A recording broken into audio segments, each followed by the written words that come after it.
southern Rhode Island. Chico's Monkey Farm. After a prolonged litigation, we're finally open again. Chico's Monkey Farm. There's a fair amount of paperwork before you get to see a monkey, so allow for extra time. Chico's Monkey Farm. Keep your windows rolled up, 'cause the monkeys will pry 'em open, and they're known to strangle kids. Chico's Monkey Farm, now open pending how it goes. Thank you to our new sponsors. All those years of Monkey Monday finally paying off for us. That's right. As we finally have a new sponsor, Chico's Monkey Farm, joining Nugenics. Full disclosure, we get free monkeys from them. Yes, we do. We get to test out the monkeys before they make it to the farm. Whenever we need a monkey, we can just go pick one up. Yes, which is fantastic. So I will say I've never had fresher bananas in my house than when I've got the monkey from Chico's Monkey Farm, ladies and gentlemen. Yes, they do. It is the Mike and Molson Too Good for Radio podcast. And we will start with here, take the bell, because we're going to do the Stop Me When It Gets Weird. Got it. Because I didn't know how to frame this particular study that they did online, because it's just, the study in and of itself is odd. Yeah, that bell has been through better days. Boss. Yeah, it's just kind of gross. But here we go. Stop Me When It Gets Weird. Okay. All right.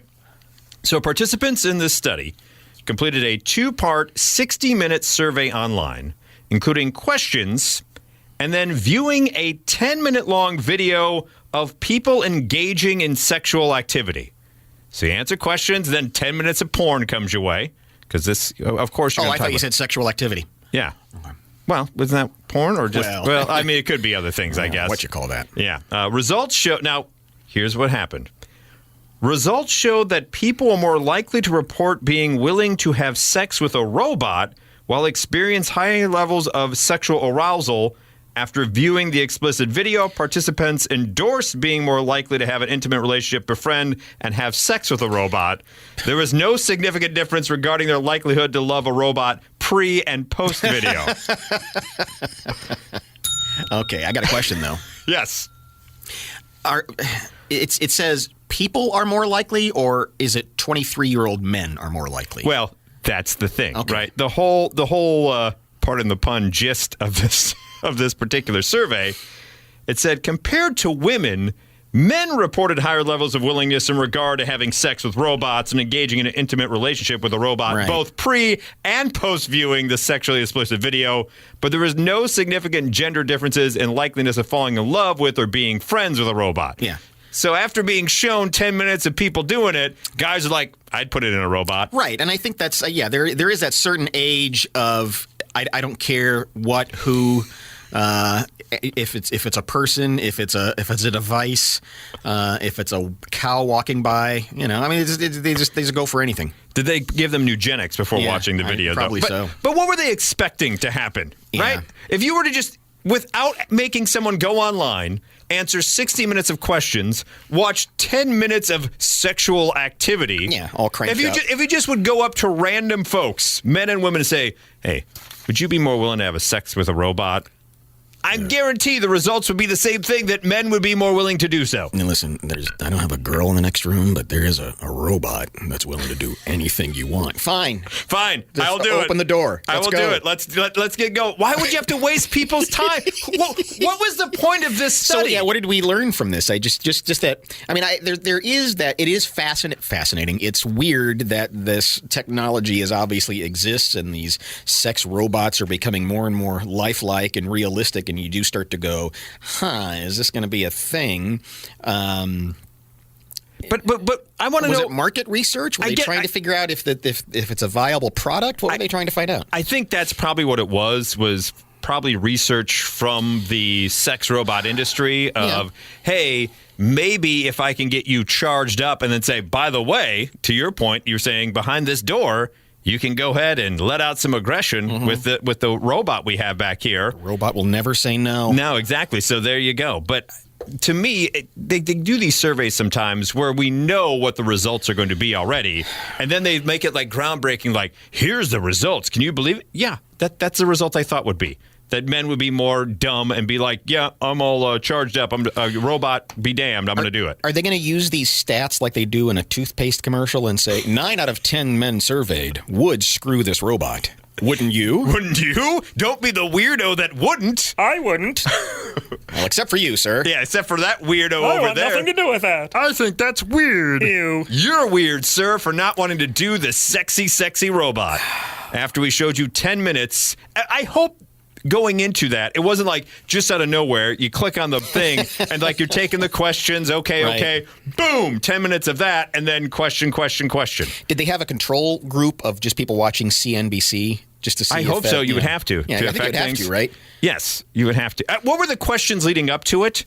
And then how did you just, after viewing the 10 minutes of sexual activity, were you more or less likely to have sex with this robot? Because if 30 or 40% of the guys watching CNBC would still screw a robot, I think you've got a faulty study there. Yes, you do. You know? Yeah, exactly. That's like when they get 5 people who feel better on a placebo, you don't have an effective medicine there. Right, exactly. After watching Jim Cramer for 10 minutes, if you're still willing to do a robot, there's something wrong with that particular survey.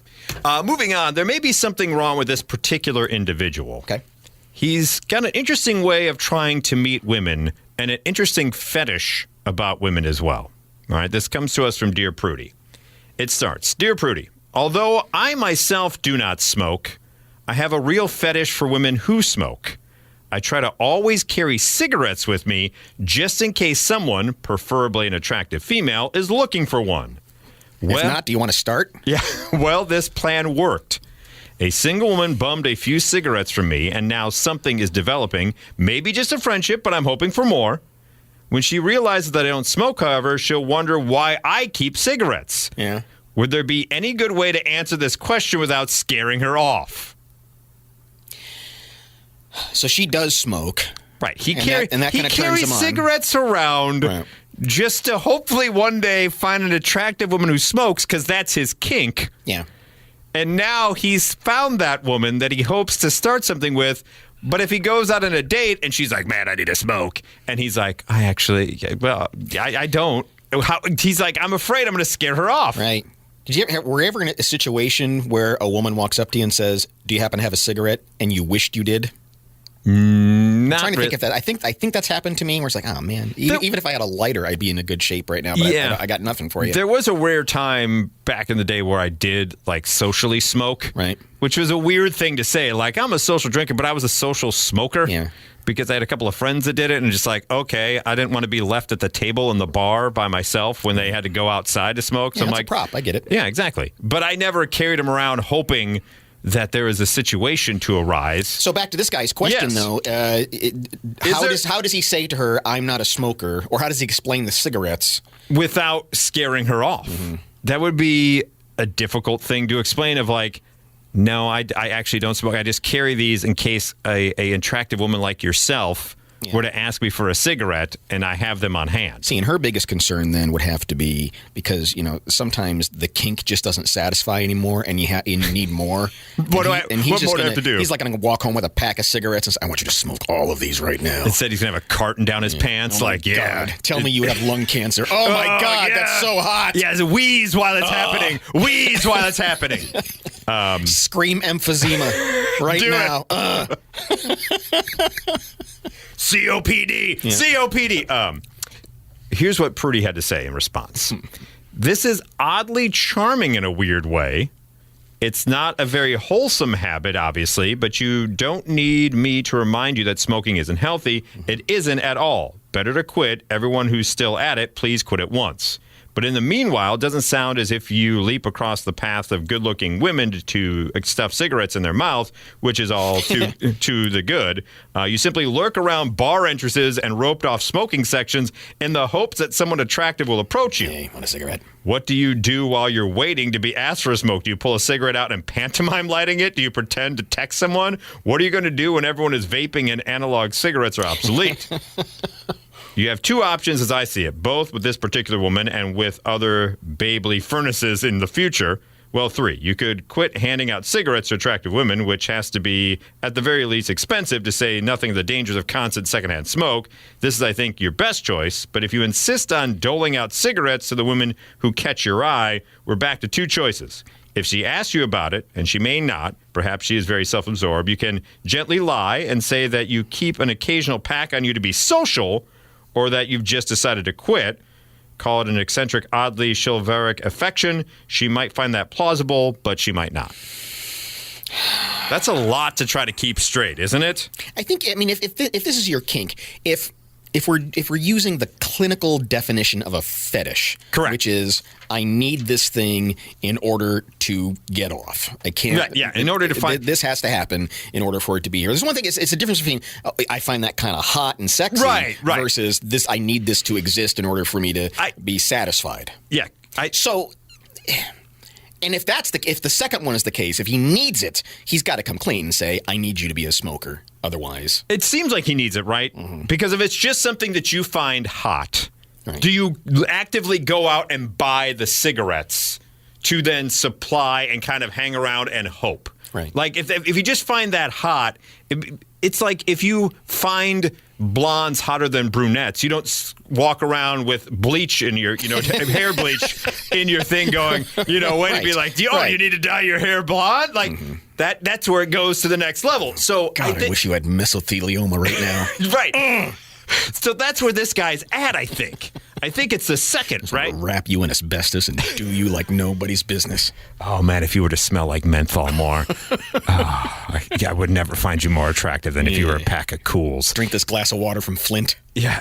So, but the weird thing is if it is that kink, and he doesn't smoke, does he enjoy the smoke flavor of making out with a smoke too? No, I got a lot of questions for this guy. I got a lot of questions for this guy. I think it's all goofed. Yeah. I think Prudy was very nice to him in this one, saying it's oddly kind of charming. No, it's not. It's weird.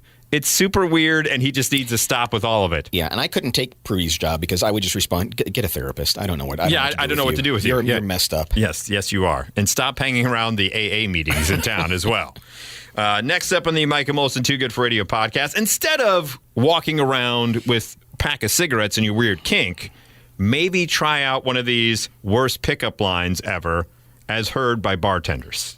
All right? We will judge these either 12 worst pickup lines. Have you ever had a line? I've never had a line. I don't even know what to. I feel weird just going, hey, what's going on? Yeah, I didn't have. I had zero game. Yeah. I think maybe I used a joke line once of the, are you from Tennessee because you're only 10 IC?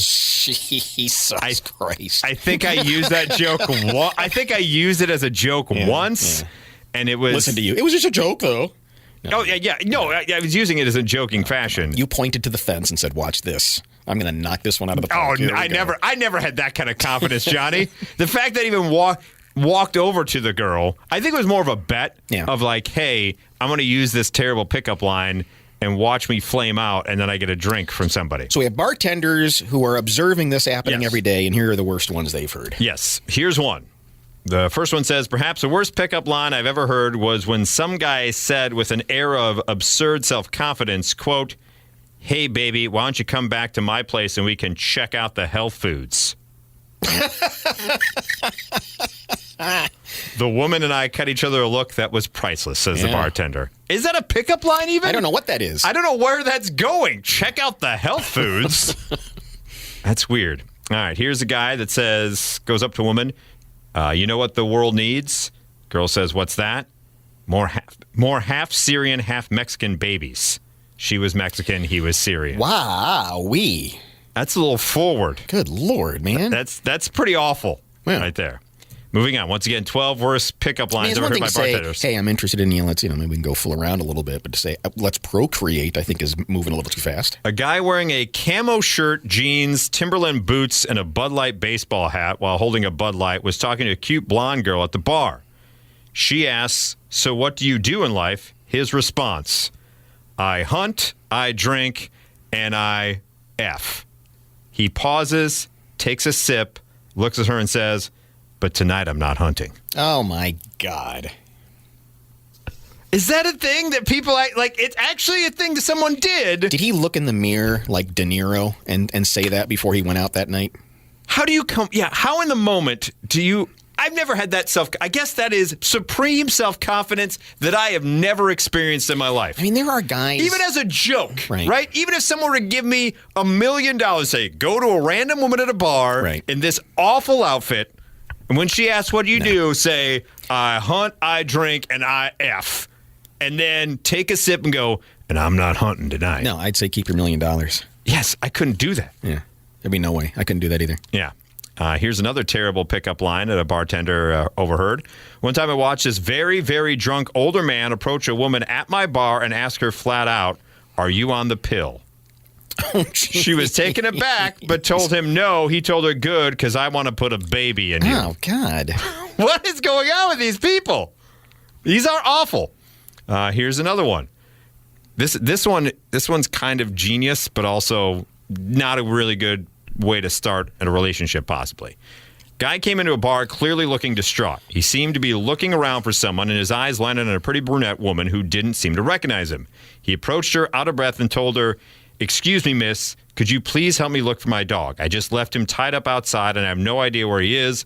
The woman followed him out, then came back in fuming. Apparently there was no dog. He just wanted to get a chance to get to her, talk to her alone and ask for her number. Damn. See, why? If you've got to trick somebody, that's Correct. not going to work. No. But it's interesting that there are guys out there who, for them, it's really a numbers game. And True. And look, you're right. That's what pickup lines are, right? You find the right one who's got 7 or 8 margaritas down the gullet. She's gonna make a sloppy mistake, and you score. And I think that's what this is. Yeah, because these are all from bartenders, right? This isn't something you would do at a supermarket. Like, although with the way some of these guys are thus far, they probably would do that at a supermarket. They probably do. And I'd be interested in the comments below. Has a pickup line ever worked? Like, I don't think a meet cute ever starts with, "Well, how did you guys get married?" Well, you're never going to believe it, but he was in a bar with a camel hat and said, "All I do for a living is hunt, drink, or F," and I thought that was the cutest thing ever. But besides that, we have a lot in common. Yes, exactly. The next one is, there was a medieval convention in town where I bartend, so on this particular night, I walked into a bar full of people in ridiculous outfits from that era. I watched one guy approach a woman with a pickup line to the effect of, "Hey, fair maiden, good morrow. May I kiss your slender wrists?" Before she could say no, he already had his mouth on one of her wrists. On her wrist? What kind of weirdo? I mean, it'd be like a guy checking out someone's creamy shoulders. What? Look, shut up. First of all, Kate Baldwin's shoulders are the most magnificent thing. Michelangelo could not have carved shoulders like that. But secondly, kissing her wrist? It would be, I think, isn't that more? If he went and kissed her on the mouth, it would be less weird than kissing her wrist. Not even the hand. Yeah. You're right. There's something weird about that. Extra weird. Especially under the guise of I'm being chivalrous, right? This is from a medieval. Good morrow, may I kiss your slender wrists? Yeah. And then, like not even the hand, taking the hand in like the forefront, maybe like as fair damsel, that'd be one thing. Know. But like a big old smoocherino on a wrist? That's a weird. Yeah. Speaking of kinks, here's another one. I swear to God, if you ever make fun of her shoulders again, I'm not making fun of her shoulders. I'm making fun of just that being the one thing. A guy once leaned over the bar. Do you hang out around bars with tank tops, hoping to see a creamy shoulder? Just her. Yeah. I just want to. It seems to anybody see Kate Baldwin lately? A guy once leaned over the bar and asked me for a glass of ice. Then very loudly said, "Please send it to the lady at the end of the bar. She's far too hot." Oh wow. I did not send her to the ice. Couldn't do it, says the bartender. This is stuff you'd expect in the Regal Beagle on Three's Yes, Company. right, exactly. Right? This is stuff you think Larry would be doing on Three's Company. And these bartenders... Or on the Love Boat. God bless them for not just bursting out in laughter. Here's one. That should be grounds for bouncing him from the bar, yeah, right? That's where you pass it about. You got to get out of here. Go. Here's one that says, I have the misfortune of working at a bar that's always in the direct line of fire for SantaCon, and each year I get to hear my fill of Christmas-themed pickup lines. The best one I ever witnessed was a guy dressed as an elf telling a girl, "It's not true what they say about elves. I'm actually hung like a reindeer." Oh. Gross. Is that an attribute? Yeah, you have jingle balls? I don't know what's going on there. Here was one. I was working at a bar in the financial district during college when a man in a suit came in and started talking loudly on his phone about a deal he had just made. He was sitting near two ladies who were trying to ignore him. Finally, he turned to one of them and said, "Honey, I know you probably don't normally do this kind of thing, but I just made my company millions, and all I want right now is a celebratory BJ. How much money would it take for you to do that?" And the woman told him to F off and should have got thrown out and charged with sexual harassment. Sure, all those things, all the above. Yeah. Next one, we serve organic liquor and cocktails at the bar I work at. Once this guy asked the girl at the bar if she'd like kale. Apparently she did, because she smiled and started talking about the kale chips she had made that weekend. He says to her, "I thought so because your smile is kaling me." Get it? Wow. Your smile is kaling me instead of killing me. Kaling me. Yeah, I know. Stop saying it. I get it. Cheesiest thing I've ever heard. It gets worse the more you say it. I wouldn't. Yeah, I mean, you wouldn't go out that guy just because he has a sense of humor. Yeah, if you think that joke's kaling me is your supreme, like, aha. Right. That's not going to go there. Yeah. Here's one. Remember, these are 12 worst pickup lines ever heard by bartenders. "I once watched this cougar." Now, this is a flip. All of these thus far have been guys on girls. Mm-hmm. This one flipping the scenario here. "I once watched this cougar try to pick this younger guy up at my bar. He was really built, and she kept touching his body for no reason as they talked, but she was buying him drinks, so he kept humoring her. At one point, I heard her say, 'I just feel so connected to you. You remind me so much of my son.'"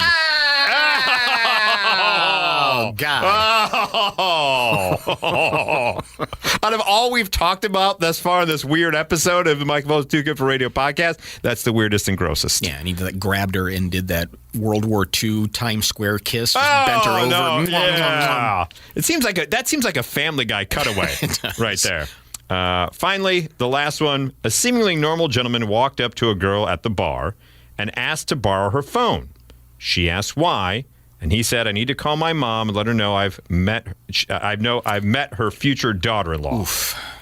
I bought him a shot to soften the blow of his strikeout." Yeah. Oh, that was generous. That was generous. That was generous. The bartender to be like, "Hey, man, you took a swing, but it didn't work out real well for you." Ouch. Yes. Next up in the Too Good for Radio podcast, we have a Am I the A-hole? Yeah, and this one is interesting because, here, I'll give you the bell back. Okay. Disgusting, grimy. Gross. Bell. Oh, my God. Yeah. Who did someone have to take that survey and then would you have sex with a bell after this? This isn't so much, is this person an a-hole, but how quickly you think this person is an a-hole. Okay.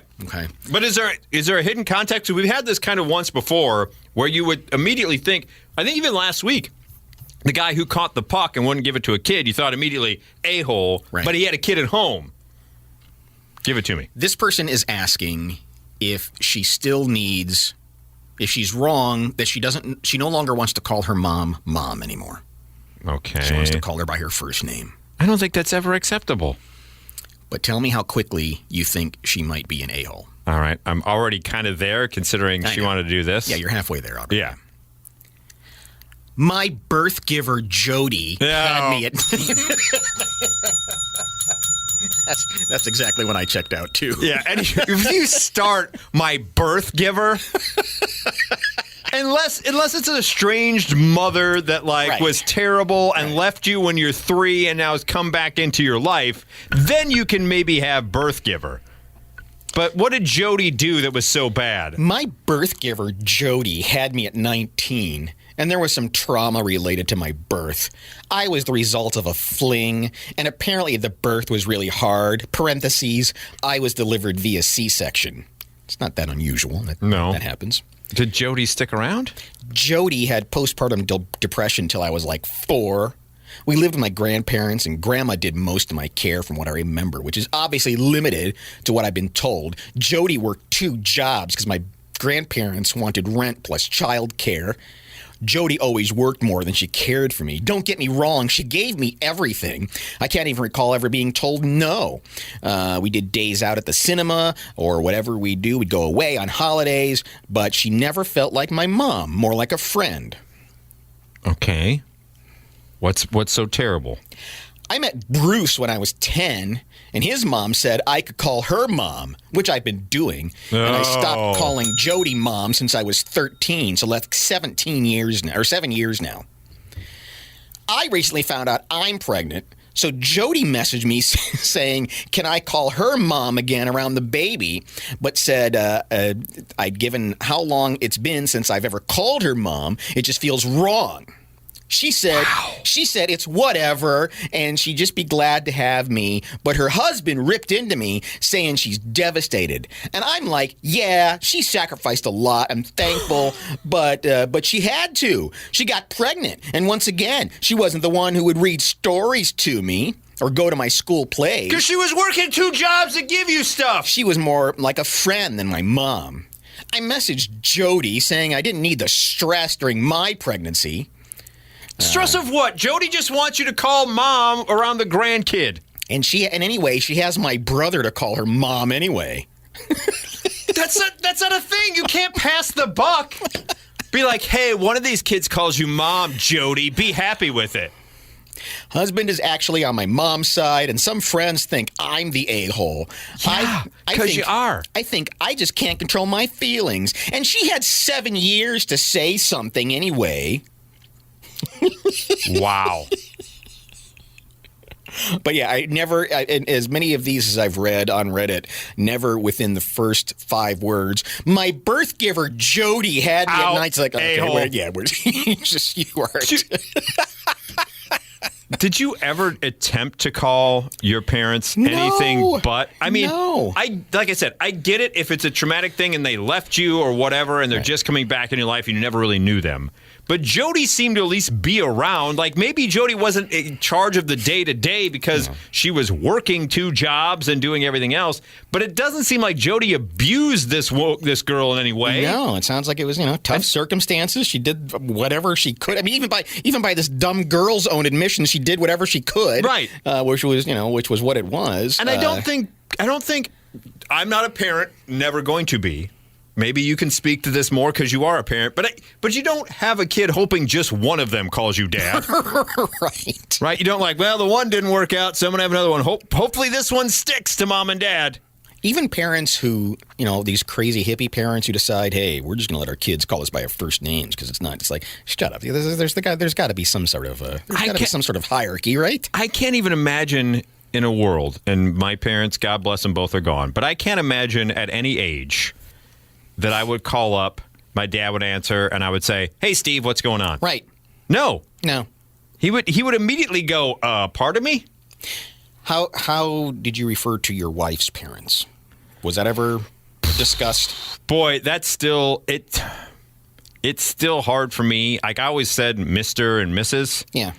But then, they obviously said, no, you can call me, call me Walt, call me Gene, whatever. But it was still hard for me to do. Never said call me Pa. Call me Dad.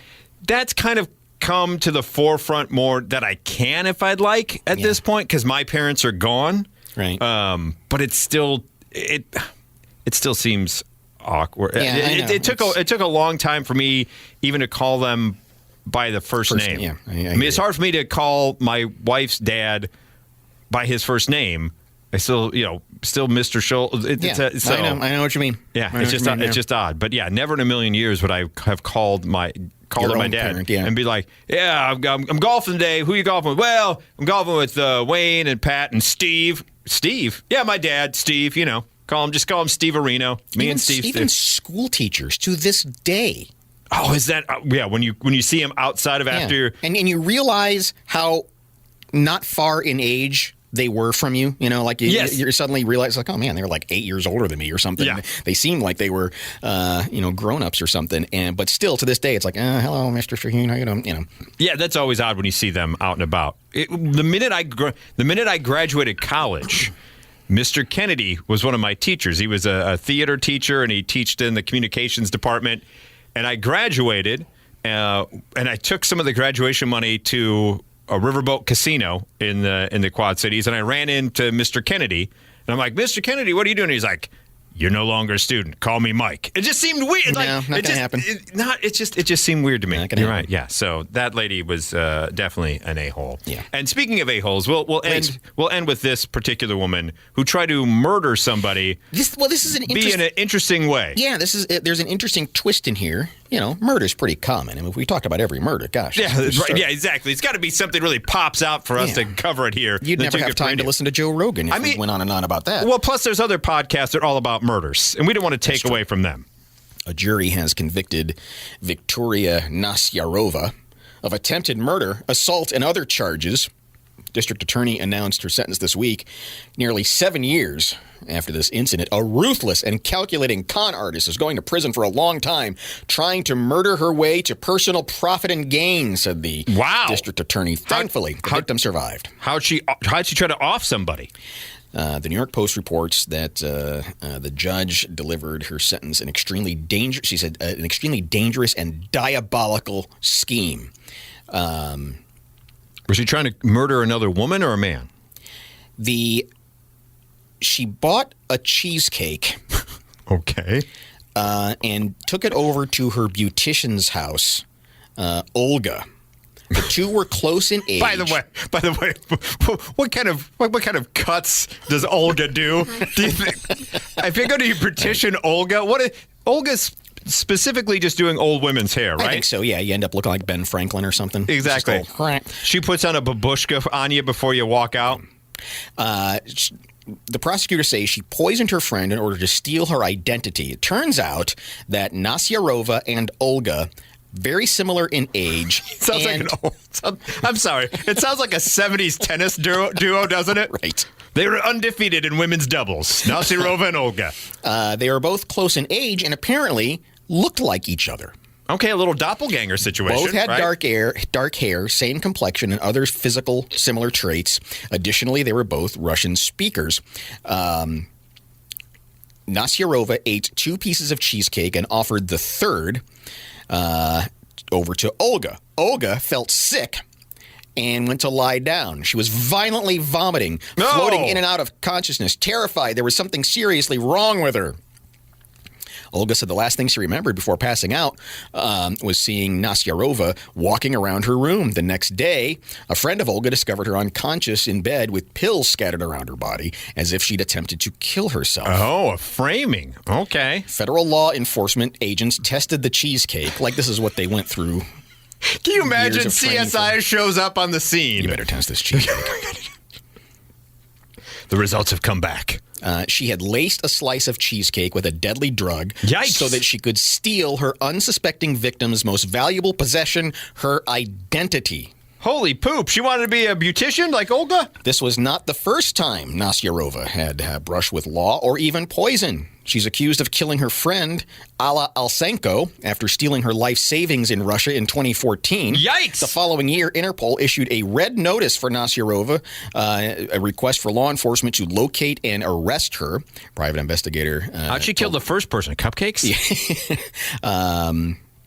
One of them, someone named Ruben Barukov, testified that Nasyarova had drugged him during a date, after which he woke up with $2,600 in unknown charges on his credit card and a missing watch. Don't offer her a cigarette. Nasyarova said, "I am not the killer. I am a woman. Only a woman. I look like a man, but I'm only a woman." But you did kill someone already. So, and I do want to see this movie now. They said it's like a made-for-TV movie, and I want to. Someone needs to make it. From the makers of Cocaine Bear comes Cheesecake Killer. And what a Russian thing to do, right? To lace somebody's cheesecake. I mean, they're constantly do that. Isn't Putin constantly trying to poison all of his guys? That just seems to be what Russians do. Is they're very good at slipping poison in things that you want to eat. I know in America dessert and meal, but in Russia dessert and you. What a country. You want to eat the cupcake. Yes, you want it. You want it. Too much. Yeah, I want to see that movie. Let's hope we get it. That's a good one. Yeah, definitely. So appreciate everyone tuning in. We didn't do a one and she'll like it too. Oh my God, you're right. We went all this time with the amount of sex talk in there and pickup jokes and everything else. You're right. We didn't make a single eugenics joke today. No, we didn't. We'll owe you 2 next week. Yeah, 2 next week. But once again, a big thank you to Chico's Monkey Farm, the finest monkey farm in lower northern Rhode Island. Appreciate them becoming a sponsor of this program, and thank you for listening.